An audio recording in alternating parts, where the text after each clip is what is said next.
Siz o'z uyingizda, o'z oilangiz bag'rida, eng yaqin deb bilgan insonlaringiz orasida o'zingizni o'lja deb his qilganmisiz?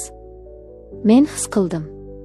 Erim oilamizni boqaman deb uzoq yurtlarda, men esa bu yerda, o'z uyimda, ota deb bilgan insonimning yirtqich nigohlaridan qochib yashardim. Uning qizim degan so'zida otalik mehri emas, balki etingizni junjiktiradigan sovuq va iflos bir ishora borligini anglash, bu o'lim bilan barobar. Lekin taqdir qiziq. Zulmatning eng quyuq joyida ham bir nur paydo bo'larkan. Faqat bu nur gunohmi yoki najot? Bugun men sizga o'z qalbimning eng yashirin, eng og'riqli va ehtirosli hikoyasini so'zlab beraman. Bu hikoya sizni yig'latadi, o'ylantiradi va balki o'z hayotingizga boshqacha qarashga majbur qiladi. Assalomu alaykum, mening aziz sirdoshlarim. Bugun men sizga shunchaki voqeani emas, balki yillar davomida ichimda yig'ilib, toshga aylangan dardimni, keyin esa kutilmaganda ochilgan gul kabi nozik hislarimni dasturxon qilmoqchiman. Mening ismim Nargiza. Yoshim 33 da. Tashqaridan qaragan odamga mening hayotim risoladagidek, turmush o'rtog'im bor, shirin farzandim bor, ustim but, qornim to'q. Lekin ayol kishi uchun baxt faqat qorning to'qligidami? 9 yil.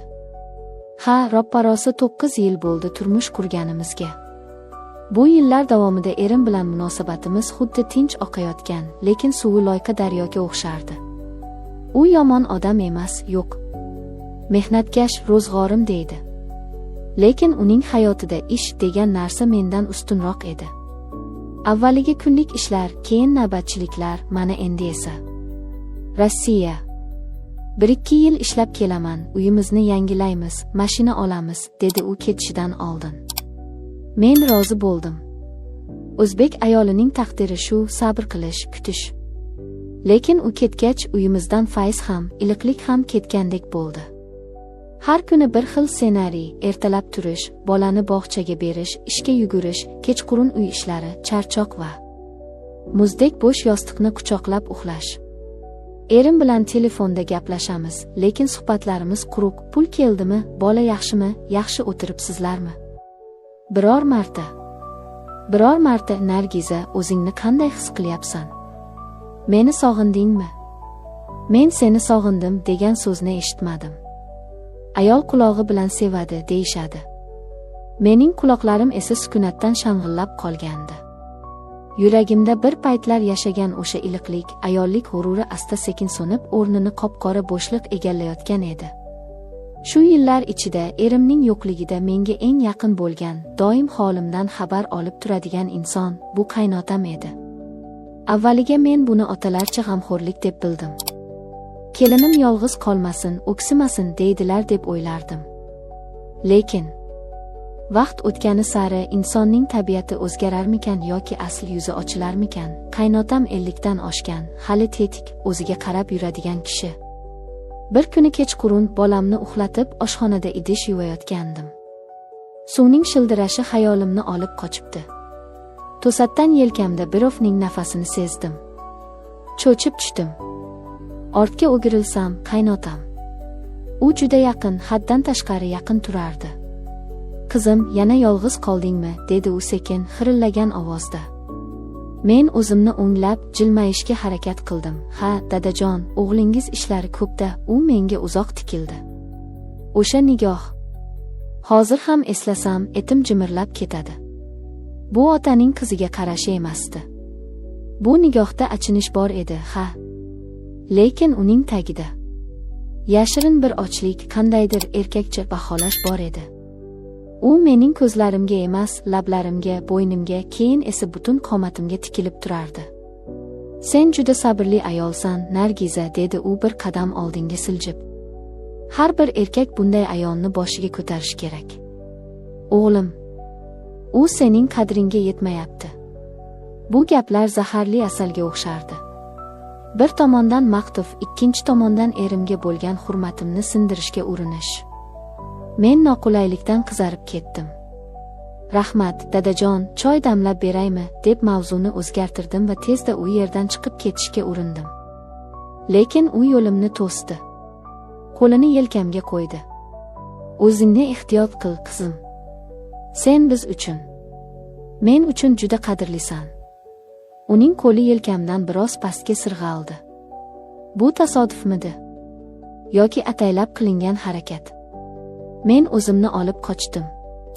O'sha tunda xonamning eshigini 2 marta qulfladim. Yuragimda g'alati, irganch bir qo'rquv paydo bo'ldi. O'z uyimda o'zimni begona, himoyasiz his qila boshladim. Uyim do'zaxga aylanib borayotgan bir paytda ishim men uchun yagona najot qo'rg'oniga aylandi.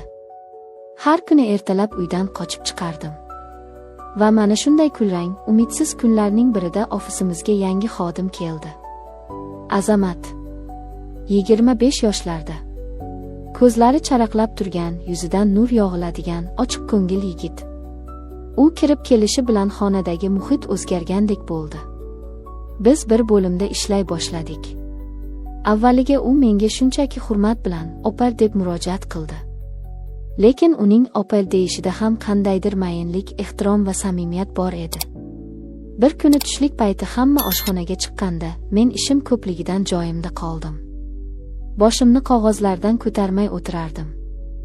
Yonimga kimdir kelganini sezdim. Boshimni ko'tardim, Azamat. Qo'lida 2 ta qahva. Nargiza opa, bugun juda charchaganga o'xshaysiz. Rangingiz oqarib ketibdi, dedi u xavotir bilan va qahvani menga uzatdi. Shu oddiygina e'tibor. Ishonasizmi, erimdan 9 yil davomida kutgan, lekin ololmagan e'tiborni shu yot, begona yigitdan ko'rib, ko'zimga yosh kelib qolishiga oz qoldi. Rahmat, Azamat. Shunchaki. Uy ishlari, bola, ish. Charchadim, dedim zo'rg'a jilmayib. U ro'paramdagi stulga o'tirdi. Menga diqqat bilan, xuddi ruhimni o'qiyotgandek qaradi. Siz juda kuchli ayolsiz, dedi u jiddiy ohangda. Atrofdagilar buni aytmasa ham men sezaman. Ko'zlaringizda juda chuqur bir dunyo bor. U gapirgan sari yuragimda nimadir chirs etib sindi. Yo'q, sinmadi, balki uzoq vaqt muzlab yotgan daryo yorilib oqa boshladi. Uning so'zlari, qarashlari menga shu qadar iliq, shu qadar kerakli ediki. Men o'sha kuni tushundim, men ayol ekanman. Men tirik ekanman. Va men shirin so'zga, e'tiborga tashna ekanman. Uyga qaytish azobga aylandi. Qaynotamning o'yinlari tobora ochiq tus ola boshladi. Bir kuni kechqurun erim bilan video orqali gaplashib bo'lgach, u yana charchaganini aytib, tezda xayrlashdi, hovliga chiqdim. Havo dim edi. Qaynotam so'rida o'tirgan ekan. Meni ko'rib yoniga chaqirdi. "Kel, qizim, biroz gaplashib o'tiraylik", dedi. Bormaslikning iloji yo'q, kattalarga hurmat. Chetroqda o'tirdim. U yana o'sha mavzuni boshladi. Erimning beparvoligi, mening yoshligim uvol bo'layotgani haqida. "Sardor seni tushunmaydi", dedi u past ovozda menga tomon egilib. Senga haqiqiy erkak mehr kerak. Seni erkalaydigan, seni tushunadigan odam kerak. U qo'lini uzatib tizzamni ushlamoqchi bo'ldi. Men chaqmoq urgandek sapchib turdim. "Dadajon, nima qilyapsiz? Bu nima deganingiz? Men o'g'lingizning xotiniman. Allohdan qo'rqing", deb baqirib yubordim. Ovozim titrab ketdi. U pinagini ham buzmadi. Iljaydi. Iflos, jirkanch bir iljayish. "Men senga yomonlik tilamayapman. Shunchaki seni baxtli ko'rgim keladi. Oramizda qoladi hammasi", dedi u ko'zlarini qisib. Men yugurib uyga kirib ketdim. Vujudim titrardi. Ko'nglim aynib ketdi. O'z qaynotam. Ota o'rnida ko'rgan insonim. Nahotki o'sha kecha tonggacha yig'lab chiqdim. Erimga aytay desam, ishonmaydi, janjal bo'ladi, oilam buziladi. Aytmasam, bu yirtqich bilan bir qafasda qanday yashayman? Ertasi kuni ishga ko'zlarim qizarib, shishib bordim. Hech kimga qaramaslikka harakat qildim. Kechki payt. Ish vaqti tugadi. Hamma ketdi. Men esa ataylab sekin yig'ishtirirdim, chunki uyga borishni istamasdim. Tashqarida sharros yomg'ir boshlandi. Kuzning sovuq yomg'iri. "Nargiza opa." Ortimga o'girildim. Azamat. U ketmagan ekan. Haliyam shu yerdamisiz?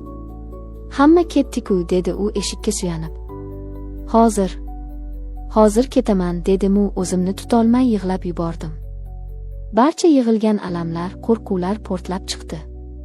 Azamat bir lahzada yonimda paydo bo'ldi. Nima bo'ldi? Kim xafa qildi? Ayting, kim? U shunchalik kuyunib so'radiki. Men javob berolmadim, faqat yig'lardim. U ikkilanib turdi-da, keyin ehtiyotkorlik bilan yelkamdan quchdi. Yig'lamang. Sizning ko'z yoshlaringizni ko'rish menga qanchalar og'ir ekanini bilmaysiz. Ofis jimjit. Deraza ortida yomg'ir shovqini. Biz bir-birimizga juda yaqin turardik. Uning hidi, toza, yoshlik va ishonch hidi meni mast qildi. U sekin iyagimdan ko'tarib ko'zlarimga qaradi. Men sizni ko'pdan beri kuzataman, Nargiza, dedi u endi opar so'zini ishlatmay. Siz baxtsiz. Ko'zlaringizda g'am bor. Ruxsat bering. O'sha g'amni quvay. Ruxsat bering, sizga baxt nimaligini eslatay.